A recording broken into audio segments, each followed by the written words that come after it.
Hello আসসালামু আলাইকুম guys, আমি আজকে ভর্তার একটা রেসিপি নিয়ে এসেছি।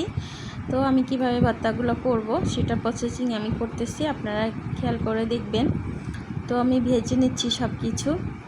আমি এই ভর্তাটা করব হচ্ছে পাটায় বেটে। আমার খুব অসম্ভব ভালো লাগে ভর্তা খেতে। আপনাদের কার কেমন লাগে জানি না। যার ভালো লাগে, যার ভর্তা পছন্দ, সবাই কমেন্ট করবেন, শেয়ার করবেন, লাইক করবেন, আর কমেন্টে লিখবেন যে আমার এই ভর্তাটা পছন্দ। এটা হচ্ছে তিসি ভর্তা করতেছি, শুটকি ভর্তা, আলু ভর্তা, আর হচ্ছে কালোজিরা বাটা ভর্তা, মরিচ ভর্তা। এইগুলো আমি বিভিন্ন পদের ভর্তা করে আজকে আমি ভাত খাবো ভর্তা দিয়ে। যার যার ভর্তা পছন্দ সে অবশ্যই লাইক করবেন এবং কমেন্ট করবেন। কমেন্ট না করলে তো বোঝা যাবে না যে কে কে ভর্তা পছন্দ করেন। আমার তো সেই ভর্তা পছন্দ, আরও আমি নিজে হাতে পাটায় বেটে ভর্তাগুলো করতেছি।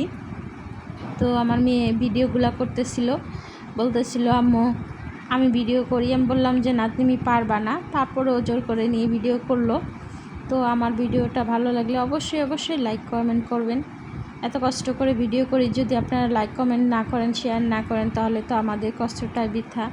Thank you.